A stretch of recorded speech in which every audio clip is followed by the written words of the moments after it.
ಕುತ್ಕೊಳ್ಳೋ. ಮುಖಾಂಡ ನೋಡ್ತಾ ಇದ್ದೀರಾ ಕಟ್ರಲ್ಲ.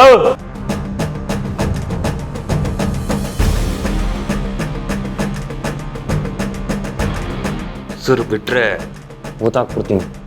ಯಾರು ಬಾಸಿ ಅವರು? ಈ ಬ್ಲಡಿ ಓಲ್ಡ್ ಮ್ಯಾನ್ ಬೇರೆ ಯಾರು ಅಲ್ಲ, ನನ್ನ ಸೋದರ ಮಾವ. ಬಾಸ್ ನಿಮ್ಮ ಮಾವನ? ಸೋದರ ಮಾವನ್ ಹೆಸರಿಗೆ ತಕ್ಕ ಹಾಗೆ ಮಾಮ ಕೆಲಸ ಮಾಡ್ದ. ನನ್ನ ಜೊತೆಲೆ ಎತ್ಕೊಂಡು ನನ್ನ ಕಾಲು ಬುಡದಲ್ಲೇ ಗುಂಡಿ ತೋಡ್ತಾ ಇದ್ದಾನೆ, ನನ್ನನ್ನು ಬೀಳ್ಸಕ್ಕೆ ಆ್ಯಂಡ್ ಫುಲ್ ಸ್ಟಾಪ್ ಇಡೋಕ್ಕೆ. ತಗ್ಲಾಕೊಂಡ, ಅದಕ್ಕೆ ಎತ್ತಾಕೊಂಬಂದಿಲ್ಲ ಹಾಕಿದ್ದೀನಿ. ಅಳಿಮಯ್ಯ, ಏನು ಇದು? ಈ ವಯಸ್ಸಲ್ಲಿ ನನಗೆ ಈ ಥರ ಟಾರ್ಚರ್ ಕೊಡ್ತೀಯಲ್ಲೋ? ಈ ವಯಸ್ಸಲ್ಲಿರೋನ್ ಮಾಡೋ ಕೆಲಸನ ಇದು? ನಾಚಿಕೆ ಆಗಲ್ಲ? ನೀನೇನು ನನ್ನ ಹಳೆ ಮಾಂಸ ಉಳಿದಿದ್ಯಾ ಈಗ? ನಮ್ಮ ಕರಾಮ್ ಮಾಂಸ ಆಗಿದ್ಯಲ್ಲಪ್ಪ. ಆಗಿದ್ಮೇಲೆ ನಾನು ಹೇಗೆ ಇನ್ನೂ ಹಳೆ ಜೈದೇವಾಗಿರೋಕ್ಕಾಗತ್ತೆ? ನೀನೇ ಹೇಳು. ನೀನು ಕೆಳಗಿಳಿತಾ ಇದೀಯ, ನಾನು ಮೇಲತ್ತಾ ಇದ್ದೀನಿ. ನಾನು ಅರಮನೆ ಕಟ್ತೀನಿ ಆ್ಯಂಡ್ ನೀನು ಸಮಾಧಿ ಆಗ್ತೀಯ.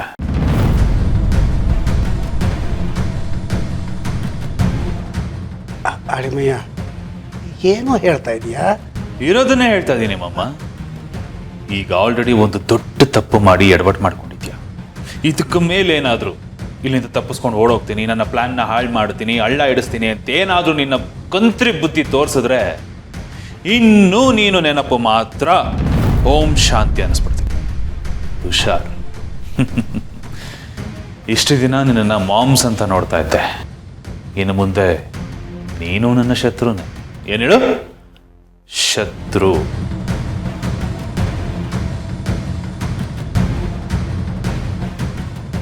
ಶತ್ರುಗಳಿಗೆ ಯಾರಾದ್ರೂ ಶಾಲ್ ಹೊತ್ಸಿ ಸನ್ಮಾನ ಮಾಡ್ತಾರ ಮಾಮ? ಬಲಿ ಆಗ್ತಾರೆ, ಪನಿಷ್ಮೆಂಟ್ ಕೊಡ್ತಾರೆ. ಅದರಲ್ಲೂ ಹೇಳಿ ಕೇಳಿ ನನ್ನ ಶತ್ರುಗಳಿಗೆ ನಾನು ಕೊಡೋ ಪನಿಷ್ಮೆಂಟ್ ಹೇಗಿರುತ್ತೆ ಅಂತ ನಿನಗೆ ತುಂಬ ಚೆನ್ನಾಗಿ ಗೊತ್ತು. ಹೇಗೆ? ಯಾಕಂದ್ರೆ ಒಂದಾನೊಂದು ಕಾಲದಲ್ಲಿ ನಾವಿಬ್ಬರು ಒಂದೇ ದೋಣಿಯ ಪ್ರಯಾಣಿಕರು. We were in the same boat.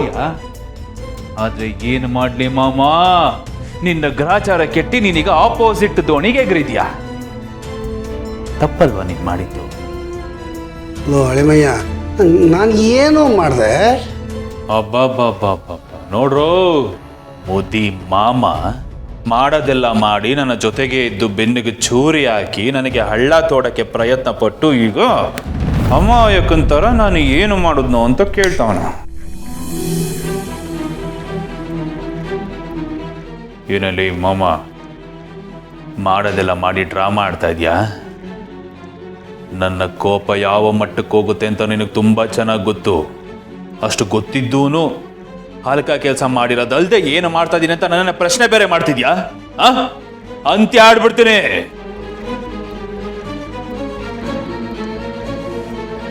Dye, ಇವನು ತಿನ್ನೋದಕ್ಕೆ ಕುಡಿಯೋದಕ್ಕೆ ಏನು ಕೇಳ್ತಾನೋ ಎಲ್ಲದನ್ನು ಕೊಟ್ಟು ತಿನ್ನಿಸಿ ಚೆನ್ನಾಗಿ ಕೊಬ್ಬಿಸ್ರ. ಒಳ್ಳೆ ಟೈಮ್ ನೋಡಿ ಕೊಬ್ಬಿರೋ ಕುರಿನ ಬಲಿ ಕೊಟ್ಟಾಗ ಸಿಗೋ ಮಜಾ ಇರುತ್ತೆ ಗೊತ್ತಾ? ಅದು ಸೂಪರ್. ರಕ್ತ ಹಾಗೆ ಚಿಮ್ ಅಂತ ಚಿಮ್ಬೇಕು. ಅಳಿಮಯ್ಯ, ಬೇಡ ಕಣ್ರು, ಬೇಡ ಕಣೋ. ಚಾಡ್ಸಿ ಒದ್ದ ಅಂದ್ರ ಮಾಡ ಹಲ್ಕ ಕೆಲಸ ಮಾಡಿ ಬೇಡ ಅಂತ. ಏಯ್, ಯಾರು ಜಾಸ್ತಿ ಮಾತಾಡಕ್ ಹೋಗ್ಬೇಡಿ ಇವನ ಹತ್ರ. ಜಾಸ್ತಿ ಅಲ್ಲ, ಮಾತಾಡಬೇಡಿ. ಇವನ ಮಾತು ಒಂಥರ ಗಾಂಜಾ ಇದ್ದಾಗೆ, ಮಾತಲ್ಲೇ ಕಿಕ್ ಬರ್ಸಿ ತನ್ನ ಕೆಲಸ ಸಾಧಿಸ್ಕೊಂಡ್ಬಿಡ್ತಾನೆ ಅಂತ ಕ್ರಿಮಿ ಇವನು. ಹುಷಾರಾಗಿರ್ರಿ, ಹೇಳಿದ್ ನೆನಪಿರ್ಲಿ. ಮಾಮ, ಸಿ ಯು ಸೂನ್. ಎಂಥ ಕೆಲಸ ಆಗೋಯ್ತು. ಕೊನೆ ಕ್ಷಣದಲ್ಲಿ ಇವನ ಕೈಯಲ್ಲಿ ತಗಲಾಕೊಂಡ್ಬಿಟ್ನಲ್ಲ. ವಿಷಯ ಹೇಳೋ ಅವಕಾಶನೂ ಸಿಗ್ತಾ ಇಲ್ಲ. ಆ ಕಡೆ ಆ ಹುಡುಗಿ ಜೀವನ ಹಾಳಾಗ್ತಾ ಇದೆ. ದೇವರೇ, ಈಗ ನೀನೇ ಏನಾದರೂ ಒಂದು ದಾರಿ ತೋರಿಸ್ಬೇಕು. ಯಾವುದೇ ಕಾರಣಕ್ಕೂ ಆ ಹುಡುಗಿ ಜೀವನ ಹಾಳಾಗಬಾರ್ದು.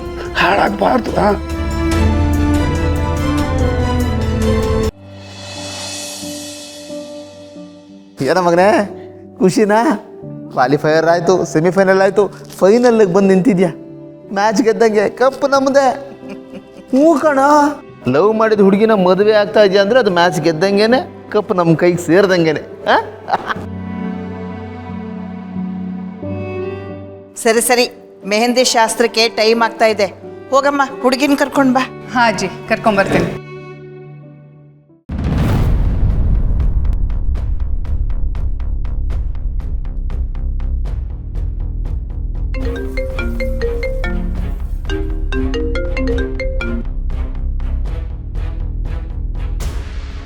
ಏ ಮದುವೆ ಗಂಡ, ನಿಂತ್ಕೊ ಇಲ್ಲಿ. ಅದೇನ ಯಾವಾಗಲೂ ಬರೀ ಫೋನು ಫೋನು ಅಂತಾನೆ ಇರ್ತೀಯಲ್ಲ, ಅದನ್ನು ಜೇಬೊಳಗೆ ಹಾಕೊಳ್ಳು. ಒಂದು ಫೋನ್ ಇದೆ ಅಜ್ಜಿ, ಮಾತಾಡ್ಕೊಂಡು ಬರ್ತೀನಿ. ಈ ಮದುವೆ ಟೈಮ್ನಲ್ಲಿ ನಿನ್ನ ಗಮನ ಎಲ್ಲ ಈ ಕಡೆನೇ ಇರಬೇಕು. ಅದನ್ನು ಬಿಟ್ಟು ಬರೀ ಫೋನಿನ ಕಡೆಲೇ ಇರ್ತೀಯಲ್ಲ ನೀನು. ಕೊಡು ಇಲ್ಲಿ, ನಾ ಹಿಡ್ಕೊತೀನಿ. ಪರವಾಗಿಲ್ಲ ಅಜ್ಜಿ, ಸೈಲೆಂಟಲ್ಲಿ ಇಡ್ತೀನಿ. ಛೇ, ಕಾಲ್ ಮಾಡಿದ್ರೆ ರಿಸೀವ್ ಮಾಡೋದು ಬಿಟ್ಟು ಏನು ದಬಾಗ್ತಾ ಇದ್ದಾನೆ ಇವನಲ್ಲಿ. ಕರ್ಮ, ಇವನು ಕಾಲ್ ಮಾಡಿ ಮಾಡಿ ಒಳ್ಳೆ ಕಸ್ಟಮರ್ ಕೇರ್ ಥರ ಆಗಿದೆ ನನ್ನ ಲೈಫು. ಮತ್ತೆಲ್ಲಿ ಹೋಗ್ತಾ ಇದೀಯ ನೀನು? ಮೆಹಂದಿ ಶಾಸ್ತ್ರಕ್ಕೆ ನೀನು ಇಲ್ಲೇ ಇರಬೇಕು. ಸುಮ್ಮನೆ ಇಲ್ಲೇ ಇರು.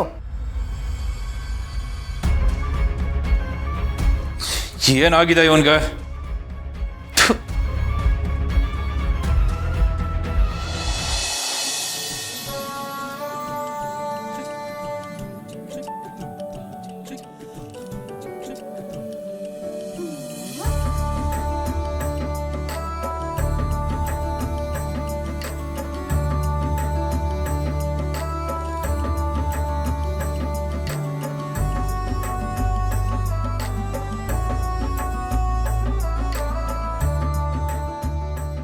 ಅಜ್ಜಿ, ಈ ಮೆಹಂದಿ ಶಾಸ್ತ್ರನ ಯಾಕೆ ಮಾಡ್ತಾರೆ?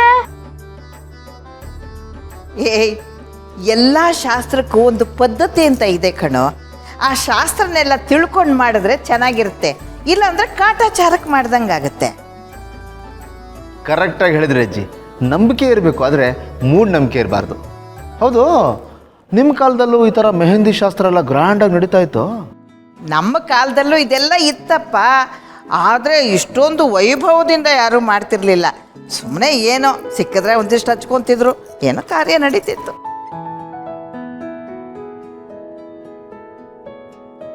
ಅವಾಗೆಲ್ಲ ಅನುಕೂಲಗಳು ಕಡಿಮೆ ಇತ್ತಲ್ಲ, ಅದಕ್ಕೆ ಇದ್ದಿದ್ರೆಲ್ಲ ಏನೋ ಎಲ್ಲ ಮಾಡಿ ಮುಗಿಸ್ತಿದ್ರು.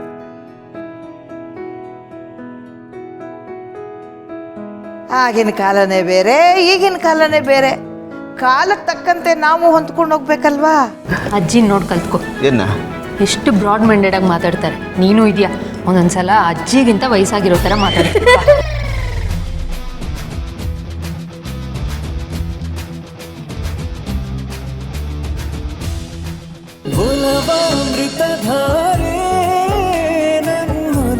ಅಮೃತಧಾರೆ